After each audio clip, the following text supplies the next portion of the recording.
pero me topé con una imagen que me sacó. De repente, cabezones, ¡púmbale! Ahí estaba, papás. ¡Puta mierda! Y con solo echar un vistazo al interior me di cuenta que... Ya por años llevo contándoles historias de autos y me faltan muchos por contarles, pero desde hace tiempo tenía en mente ya no solo investigar desde una computadora y libros lo que les cuento. Tenía ganas de ir al lugar y contarles una historia que no estuviera en ningún lado escrita, probar si es real o no los mitos que hay en redes, y fue así que acabé en donde nacen todas las buenas historias de internet, en Reddit. En Reddit nacieron historias como el escándalo de GameStop y todas las historias buenazas de Dross de terror, por lo que si quería una buena historia jamás contada pero ahora de autos, estaría ahí. Y primero me encontré con varias ya conocidas que están buenas, igual y luego se las cuento, pero me topé con una imagen que me sacó de onda en un par de posts de Reddit que me llamaron mucho la atención. Es la imagen de un Toyota Supra Mark IV muy modificado o posiblemente una réplica, pero lo raro es que está en un estado deplorable en medio de la selva, abandonado y hasta me parece como quemado, pero sin nada de información. En los comentarios justo se preguntaban cuál será la historia detrás de este auto, pero nadie sabía nada y la única información del post publicado era que estaba en Tailandia, lo cual llamó mucho mi atención y decidí seguir investigando. Busqué como loco en internet y no encontré absolutamente nada de información. Al final la imagen podía ser hecha con inteligencia artificial o editada y lo último que quería era caer en algo así, hasta que de repente di con esto. Es un video en TikTok donde sale el auto siguiendo la misma línea de que está en Tailandia, sin nada de información adicional, y con el video me di claramente cuenta que el auto era real, sí estaba en medio de la selva y sobre todo no era una edición, el auto sí existía. Con esto ya sabía que probablemente el auto sí estaba en Tailandia, así que el siguiente paso era buscar más información de ahí. Mediante un VPN me puse en Tailandia y de ahí me puse a que me aparecieran perfiles de gente que hiciera contenido de autos en Tailandia y ver si habían publicado algo sobre el auto, y fue así que di con este perfil que no tengo idea de qué diga, pero es como el Cabezas de Petróleo pero de Tailandia. En YouTube tenía pocos videos y suscriptores, pero en Facebook tenía más de 1 millón de seguidores, por lo que era un tipo popular, y revisando su feed, ¡púmbale, canijos! Ahí estaba, el Supra que estábamos buscando y tenía más de 30,000 likes, había sido muy popular por lo menos ese post en Tailandia. Con esto pensé que ya tendría acceso a toda la información e historia del auto, me faltó revisar los comentarios solo para darme cuenta que no era así. El primer comentario de ese post era justo del autor del post, que ponía con la traducción de Facebook, pedía que si alguien sabía quién era el dueño del auto le mandara un mensaje directo, pero me puse a explorar los comentarios más likeados y justo estaba la ubicación en Tailandia. Varios pusieron que el auto estaba en un lugar llamado Koh Yao Yai. Simplemente puse Koh Yao Yai en Google Maps esperando que fuera una ciudad o un pueblo cerca de Bangkok, la capital de Tailandia, porque sí, para este punto ya empecé a considerar irme a destapar esta historia y sópales. Resultó que Koh Yao Yai no está cerca de Bangkok, está muy al sur de Tailandia y es una pequeña isla de solo 8,000 habitantes, no tiene aeropuerto, casi no tiene autos y la única manera de llegar ahí es por lancha. Todo esto se me hizo mucho más interesante que qué hacía un Supra en esa isla abandonado en medio de la selva. Sin embargo,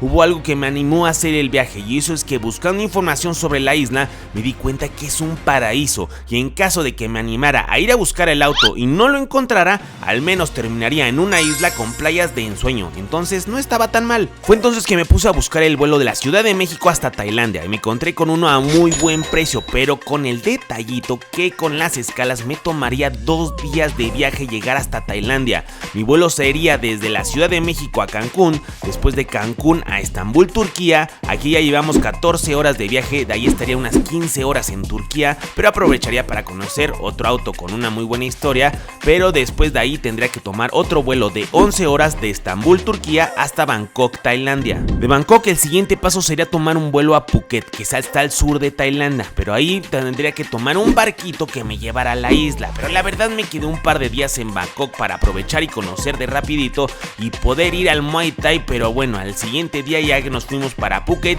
y de ahí a la lanchita para Koh Yao Yai, o más bien Koh Yao. El plan era llegar a la isla y preguntar por el auto mediante la foto con taxistas y gente de por ahí, pero nuevamente nadie sabía nada, ni siquiera habían visto el auto. Pero la cosa no estaba tan difícil, había como 4 carreteras por toda la isla y dentro de esas carreteras pues había callecitas, así que llegando a mi hotel me puse a tomar una van para recorrer las principales rutas de la isla y la verdad era solo estar cazando si la veía el auto en algún lugar del camino y de repente, cabezones, ¡púmbale! Ahí estaba, papás. El problema es que en la caravana en la que iba no se podía parar en esa zona, no tenía internet, pero bueno, al menos ya sabía que sobre la carretera estaba y más o menos en qué zona andaba, así que me bajé de la van y era momento de rentar una motito. Había motonetas, pero también estaban estas rústicas variantes con sidecar y la verdad nunca había manejado una moto con sidecar, por lo que agarré esta motito blanca y vámonos a tomar la misma carretera por donde había calculado más o menos que con unos 50 km por hora que alcanzaba como velocidad máxima esta imponente motito,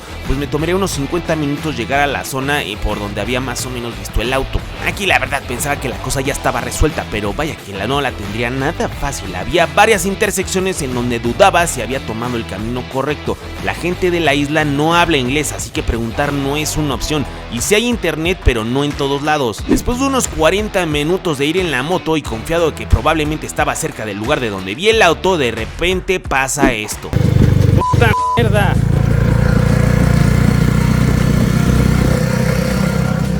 Sí, caray, se ponchó la llanta de nuestra imponente motoneta. Según yo no pisé nada, pero valió gorro y estaba en medio de la nada en la isla donde nadie habla inglés, mucho menos español. ¿Y ahora qué hacía? Y lo peor de todo es que estaba como a 40 grados en pleno rayo del sol y ni el protector solar sentía que me hacía el paro con ese sol que me quemaba la piel. Lo medio bueno de esto es que había pasado un lugar de motos como unos 500 metros atrás, así que me tocó empujar la moto un rato, hacer pierna y cardio y sudar como loco, pero eventualmente llegamos a este lugar de motos en donde como pude, este compa y yo nos entendimos del precio y me cambió la cámara de la llanta que fue la que se reventó y en unos 20 minutos daba de vuelta en el camino. Súper buena onda el compadre este que la arregló, aunque no nos entendimos nunca nada, todo fue por señas. Después de un rato de andar perdido encontré una playa súper padre, me bajé a dar el rol y seguir en el camino, ya que me empecé a poner nervioso porque nos empezábamos a quedar sin gasolina y desde que andaba dando vueltas en las camionetas buscando el auto vi cómo cargaban gasolina, que es una forma muy peculiar en Tambos. Solo vi una gasolinera más o menos parecida a lo que nosotros conocemos y pues me paré ahí, le puse el equivalente a 50 pesos mexicanos, es decir más o menos poquito más de $2 y con eso me dieron 3 litros de gasolina. Pero bueno, ya para no hacerles el cuento largo, por fin lo encontré. La verdad estaba emocionadísimo de por fin encontrarlo después de todo lo que sucedió. El calor estaba brutal, a más de 40 grados, pero ni lo sentí. Empecé a examinar el auto y claramente no solo el vehículo estaba en completo estado de abandono, el lugar completo se veía totalmente abandonado, el pasto estaba muy crecido y la zona es casi pura selva, no es una zona donde haya muchas cosas o casas o negocios, lo cual tengo que contarles algo, soy medio miedoso en el tema de insectos y animales salvajes. Soy de la Ciudad de México, una selva de asfalto con la que puedo lidiar con rateros, pero la vida salvaje no la conozco mucho y aquí en esta isla en Tailandia había un montón. Al final estamos también muy cerca de las islas donde hay dragón de Komodo y no quería tener la fortuna de encontrarme uno de estos aquí. Y justo cuando me estoy acercando a explorar el auto, pum, vale, se escucha que algo se mueve. Claramente era algo grande y aquí se ve que se alcanza a ver una lagartija mutante gigante o el primer dragón de Komodo en Tailandia, no sé qué era, pero estaba muy grande y me metió un mega susto. La verdad, después de esto ya fui muy cauteloso, había muchos insectos en el auto y el pasto, y además de que había varias botellas tiradas, basura, un par de excusados y muchos bumpers de autos que hoy viéndolo ya en el video hacen que el lugar y este espacio donde estaba el auto fuera un lugar magnífico y perfecto para dejar un auto así abandonado. Pero bueno, lo primero que quería era garantizar que el auto fuera realmente un Supra, ya que teniéndolo de frente a mí, la parte trasera se me hizo ahí como raro, me hizo dudar de que pudiera ser una réplica, que por cierto, la parte trasera parecía como si se hubiera incendiado el auto en algún momento. Otro punto importante es que no quise ser muy invasivo, al final esa área era seguramente propiedad privada, al igual que el auto, por lo que no quise abrirlo sin investigar un poco sobre quién es el dueño y pedir permiso para estar ahí grabando el auto. Estacioné la moto varios metros atrás, ya que de verdad el auto está sobre la selva en una carretera y de ahí había una chava que atendía a un pequeño puesto de cervezas que me explicó que el auto llevaba ahí años y que el dueño de ese vehículo es el hijo del dueño del terreno donde estaba y que vive en la casa justo al lado de donde estaba su negocio. Fui a buscar al señor y me lo encontré justo afuera de su casa. Yo me comunicaba con todo mundo, con esta señorita que hablé en el negocio y todo, a través de Google Translate, por lo que me acerqué muy confiado mostrándole mi celular, pidiéndole permiso para grabar el auto. Sin embargo, me dijo que no sabía leer y al ponerle el audio de la traducción por señas me dio a entender que era sordo, así que sería difícil comunicarme con él, pues mediante señas le di a entender que si me permitía grabar el auto y sacar fotos, y fue muy amable accediendo a todo. La verdad, aunque no pudimos comunicarnos, el señor fue súper amable y tiró siempre buena vibra y buena onda para que fuéramos a grabar, y me dio permiso de todo, de abrir el auto y de investigar, o bueno, al menos yo entendí eso. Pero bueno, la mejor forma y más sencilla para saber si esto era un Supra o no era abriéndolo, y para mi suerte la puerta estaba abierta, y con solo echar un vistazo al interior me di cuenta que claramente esto no era un Supra. La transmisión era automática, y sí, hubo versiones del Supra Mark IV automáticas, sin embargo no parecía esto al Supra automática. El tablero era diferente, las puertas y demás cosas del interior que permanecerían stock a lo que ese auto era antes, pero pues no era un Supra según yo. Aunque el tablero estaba desmontado, parecía el original, y fue entonces que lo vi. Y no es el del Supra, pero no puedo suponer a qué auto pertenecía. Si sabes qué auto es, estaría bueno que lo pusieras en los comentarios el modelo y generación que crees que sea esto. Lo siguiente, lo más lógico era era ver el número VIN del vehículo y con esto sacar qué auto era, y además conocer de dónde salió y qué historia tenía. Pero en el área del cofre y parabrisas, donde normalmente encuentras esto, pues no había nada visible. No sé si es porque lo cambiaron, lo quitaron, o cuando se quemó ya no se ve. Y después también me acordé que en las puertas, modelos de estas generaciones tienen una estampa con toda la información, y este sí la tenía, pero ya se le había borrado por completo por el paso del tiempo, no se veía ya nada. Ya revisando posteriormente el video del interior a detalle, probablemente de lo que se trate esto es que sea de un Toyota Celica de sexta generación de los 90s, aunque la imagen del tablero me hizo dudar. La verdad no estoy tan seguro si sí sea un Celica o no. Me hubiera encantado que esto fuera un Supra real, encontrarme con una tremenda historia de cómo acabó este auto en medio de una isla, en medio de la nada. Sin embargo me topé con algo mucho mejor, una gran aventura, montones de experiencias, conocí gente increíble y acabé con esta investigación en una isla que parece un paraíso, y al menos ya puedo colgarme la medalla de ser la primera persona en investigar el Supra abandonado en la selva de Reddit. Pero en resumen, ¿qué historia hay detrás de este auto? Pues bueno, el señor que me permitió grabar es el dueño de la casa del terreno, y su hijo